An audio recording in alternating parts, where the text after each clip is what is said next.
சாரிக்கு blouse ready பண்ணிருக்கீங்க போல, சூப்பரா இருக்கே. அழகா இருக்கா? ஸோ என்னதான் சாரி வந்து பார்த்து வாங்கினாலும் அதுக்கு நம்ம போடுற பிளவுஸ் தான் ரொம்ப இம்பார்ட்டன்ட். அதுவும் இப்போ இந்த மாதிரி ஃபுல்லாக பீடு வச்சுட்டு நல்லா பிரைட்டாக ஆரி ஒர்க் போடுறது ரொம்ப ட்ரெண்டாக இருக்கு இல்லையா? பட் இது வந்து என்னோட பிளவுஸ் இல்லை, இதை போட்டது நானும் இல்லை. இந்த ஒர்க் பண்ணது யாரு அப்படின்னா நம்மளோட ஸ்டூடெண்ட் நித்யா. நித்யா வாங்க, வந்து சொந்தமானவங்க. ஸோ சூப்பராக போட்டிருக்கடா. இது அவங்களோட ஆக்சுவலி ஒர்க், இங்கே ஹோம்ஒர்க் நிறைய பண்ணுவாங்க.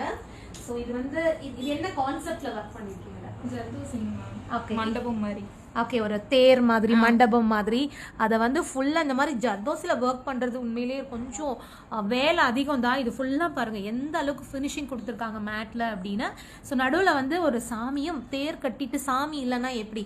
ஸோ நடுவில் ஒரு பென்டன் வந்து என்ன சாமி தான் இது? ஸோ ராதை வச்சுட்டாங்க, கிருஷ்ணர் தான் மிஸ் பண்ணிட்டாங்கன்னு நினைக்கிறேன். ஸோ அடுத்த முறை அவரையும் சேர்த்துடலாம். இது வந்து அவங்களோட ஹோம்ஒர்க். இங்கே ஒரு ஸ்டிச்சும் கற்றுட்டு இந்த மாதிரி பண்ணுவாங்க. ஸோ இதை வச்சுட்டு அவங்க இந்த பிளவுஸ் வந்து ரெடி பண்ணியிருக்காங்க. இது யார் போட்டிருக்கீங்க? மாமியாருக்கு ஃபர்ஸ்ட் பிளவுஸா? என்ன ஒரு அதிசயம், மாமியாருக்கு ஃபர்ஸ்ட் பிளவுஸ் எல்லாம் எனக்கு சொல்லுவாங்க. பட் மாமியார் தான் கிளாஸ் எடுத்துட்டாங்க. அந்த பாசத்தை வந்து இப்படிதான் காட்டுறாங்கன்னு நினைக்கிறேன். ஸோ காட்டுனீங்களா? அத்தை என்ன சொன்னாங்க? நல்லா இருக்குன்னு சொன்னாங்க. பிடிச்சிருக்கா அவங்களுக்கு? எனக்கு ரொம்ப பிடிச்சிருக்கு. ஸோ இந்த ஒர்க் ஃபினிஷிங் ஆக்சுவலி இது உங்களோட ஃபர்ஸ்ட் ஒர்க். இப்படி இருக்கு எங்க ஸ்டூடெண்டோட இந்த ஒர்க், அவங்களோட ஹோம்ஒர்க் எல்லாம் எப்படி இருக்குன்னு மறக்காம கமெண்ட்ல சொல்லுங்க.